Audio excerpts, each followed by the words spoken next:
네, 오늘의 당잠사입니다. 당신이 잠든 사이 참 혼란스러운 소식들이 많이 추가됐습니다. 함께 체크해 보시죠. 우크라이나 사태에 대해서 살펴볼 내용이 많은데요. 일단 미증시 마감 상황 먼저 정리하고 우크라이나를 둘러싼 지정학적 이슈와 그에 따른 국내 증시 영향력에 대한 보고서까지 오늘은 체크해 보겠습니다.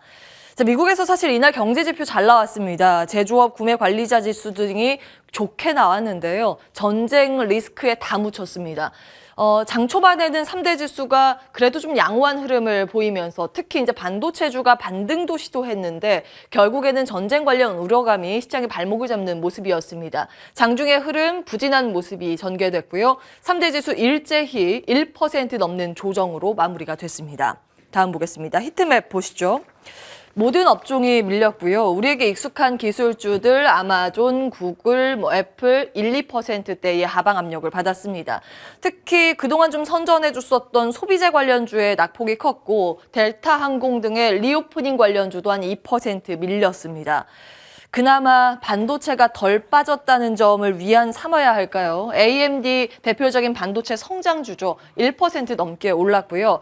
반도체 장비주들은 약했지만 차량용 반도체 관련주들이 선전해줬습니다. 그리고 우리 시장에 영향을 크게 미치는 마이크론 같은 경우에는 0.25% 소폭 밀리면서 상대적으로 선방하는 움직임 포착됐습니다. 다음 보시죠. 이 난리통에도 52주 신고가를 달린 종목이 하나 있습니다. 브라질 국영 석유 회사인데요. 페트로브라스 52주 신고가 달렸습니다. 2019년 이후 최고치로 종가를 썼습니다. 간밤 2%의 추가 상승세 눈에 띄었는데요. 원유 등의 원자재 관련 기업이라고 볼 수 있겠죠. 참고해 보시면 되겠습니다. 자, 그럼 본론으로 들어가겠습니다. 간밤 추가된 소식들인데 바이든 대통령이 우크라이나 러시아 관련 연설을 했습니다. 우리 시간으로는 새벽 한 4시경에 연설을 마쳤는데요. 직접적인 파병 언급도 없었고 내용 전반적으로 보면 예상했던 수준이었습니다. 그리고 러시아 제재안을 발표했는데 사실은 아주 새로운 내용은 아니었습니다. 러시아 은행, 국채, 그리고 주요 인사에 대한 제재인데요. 최근 몇 년 동안 거론됐던 내용이고 수위로 보자면 약한 수준이라는 평가가 나오고 있습니다. 근데 가스관 문제가 이번 규제의 핵심이죠. 독일이 총대를 매긴 했습니다. 다음 보시죠. 독일의 노드스트림 혹은 노르트스트림이라고 불리는 2 제재안인데요. 독일의 허가 중단 소식입니다. 이제 러시아가 상당히 불편해하는 내용인데 러시아에서 가스를 유럽으로 공급할 때 지금 거의 대부분 우크라이나를 거쳐서 공급이 됩니다. 그래서 우크라이나가 지금 수수료 등을 요구하고 있는 상황이고 우크라이나와 이제 서방 국가가 연결이 돼 있는 부분이죠. 그래서 러시아가 바로 독일로 가스를 전해주는 일종의 독일과 러시아의 직통 가스 연결관이 바로 노드스트림 2인데 원래 2020년 말 정도에 이 건설이 거의 다 완공됐다고 합니다. 허가만 내주면 밸브 열어서 가스를 줄 수 있다고는 하는데 지금 이게 막혀 있는 거죠. 미국이 제재를 하고 있는 거고 일종의 러시아 압박 카드로 지금 제시가 되고 있는 상황입니다. 자원 안보 측면에서는 상당히 복잡합니다. 미묘한 기류도 계속 체크를 해보셔야겠고요. 다음 보시죠. 군사 안보 측면에서의 우크라이나 사태는 당잠사에서 지속적으로 말씀을 드렸고 현재는 그 수준 안에서 보도가 되고 있습니다. 그나마 우리가 기다리고 있던 건 이거 아니겠습니까? 24일에 미국과 러시아의 외무장관 2차 회담이 예정돼 있었는데 회담이 취소됐다는 CNN 보도가 약 1시간 전에 나왔습니다. 오늘은 이 지정학적 리스크가 한국 주식시장에 어떠한 영향을 끼칠지 관련 보고서 정리해 보겠습니다. 다음 보시죠. 삼성증권에서 시나리오별로 투자 전략을 제시했는데요. 한국 경제의 노출도 기준으로 봤을 때는 러시아, 우크라이나 사태 파장은 직접적인 실적보다는 수급의 영향이 크다고 분석을 했습니다. 그 근거로 수출 비중을 제시했고요. 결국에는 실질적인 수출 타격보다는 심리적인 부분의 영향이 더 크다라는 분석입니다. 증시 대응은 시나리오 2가지를 생각해 볼 수 있는데요. 다음 보시죠. 단기 국지전과 장기 전면전으로 나뉩니다. 지금 내전이 계속 발발하고 있죠. 그래서 국지전으로 만약에 그친다면 이 파장은 심리에서 그칠 가능성이 높다고 봤습니다. 코스피 2600선 하방 지지 가능성에 무게 중심을 쏟고 내용을 분석했는데요. 본업은 이상이 없는데 심리가 밀릴 때 가능성에 이제 얘기를 하고 있는 겁니다.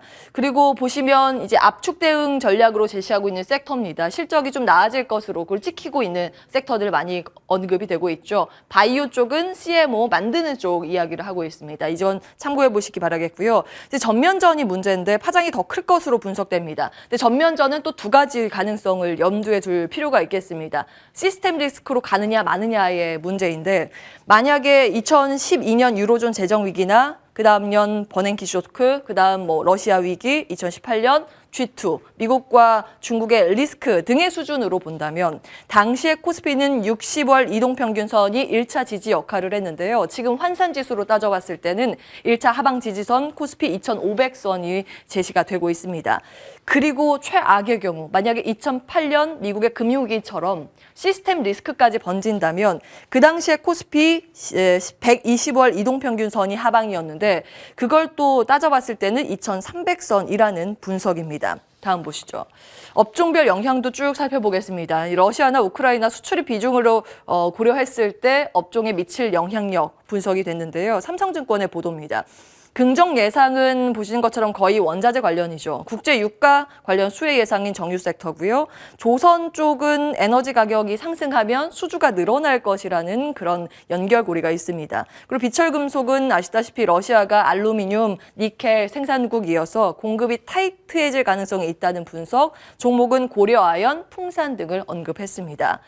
부정적인 영향인데요. 환율이나 거의 원자재 가격 부담이나 소비 위축에 대한 우려감 등이 발목을 잡을 섹터입니다. 자동차와 운송은 대표적으로 이제 환율이 영향을 크게 끼치는 섹터죠. 특히 자동차의 경우 소비 위축 우려가 있는데 작년 기준으로요. 러시아 수출 비중이 가장 높은 쪽이 바로 이 자동차였습니다. 작년 기준으로 25.5%를 차지했고 최근 비중이 많이 늘어서 꼽히고 있다는 점 체크해 보시면 되겠고요. 유가가 올라가면 전력 비용도 비싸지고 원자재 가격 가져다가 만들어야 하는 이 화학 섹터 이런 쪽은 부담이라는 분석 그리고 건설이 또 여기에 해당이 됩니다. 물론 건설은 국내 정책 기대감이 같이 있기 때문에 사실 그런 것까지 따져봤을 때는 중립 정도 수준이지 않을까 싶습니다. 이 리포트에서는 지정학적 리스크에 대한 영향이기 때문에 부정에 들어가 있다는 점 참고해 보시면 되겠습니다. 증권은 금융시장 변동성이 나오면 투자가 줄어들기 때문에 당연히 타격을 받겠죠. 다음 보겠습니다. 과거 전쟁 리스크 당시 코스피는 어떻게 움직였을까요? 키움증권에서 정리한 내용인데요. 1980년 이후 전쟁, 테러, 지정학적 이벤트가 발생했을 당시에 코스피 변화입니다. 이제 위쪽이 코스피 등락률과 그 저점까지의 하락률이고요. 아래쪽이 발생 이후 저점 도달하는 데까지 걸리는 시간과 그 도달 이후의 회복 기간입니다. 쭉 보시면 확실히 이쪽에 막대 그래프가 깊게 내려와 있죠. 9.11 테러, 그리고 이라크의 쿠웨이트 침공 때 낙폭이 컸고요. 보시는 것처럼 이때가 회복 기간이 굉장히 길었습니다. 그리고 이를 제외하면 나머지는 사실 증시에 미치는 영향이 제한적이었습니다. 그리고 지속성도 대략적으로 좀 짧은 편이라는 것을 확인하실 수가 있습니다. 과거의 흐름이 반복돼서 그대로 나타날 거라고 보장을 할 수는 없겠지만 참고는 할 필요가 있겠죠. 다음 보겠습니다. 그렇다면 결국 뉴스에 휘둘리면서 일희일비하기보다는 포트폴리오를 점검하고 실적을 체크하면서 리스크 완화 국면 이후를 대비해야 하지 않는가라는 과제가 남습니다. 지금은 이제 실적 이야기가 굉장히 많이 나오고 있죠. 반도체나 조선, 건설 등이 4분기 호실적을 발표하고 있는데요. 그 가운데 IT 섹터 심상치 않은 신고가 흐름이 나오고 있는 섹터가 있어서 체크를 해보겠습니다. 기판 관련주죠. 심텍, 어제 그 난리통에서도 1.5% 추가 상승을 하면서 신고가 갈아치웠고요. 인터플렉스 8% 급등하면서 마찬가지로 52주 신고가를 달렸습니다. 다음 보실까요? 영업이익 추정치 이 섹터 내에서 쭉 정리가 돼 있습니다. 확실히 2021년보다 올해의 추정치가 올라간 것을 확인하실 수 있습니다. 꼭 기판을 보자는 관점은 아니고 역시 실적이 현재 불확실성 시장에서 가장 큰 버팀목이라는 관점에서 참고해 보시면 되겠습니다. 온앵커의 당잠사였습니다.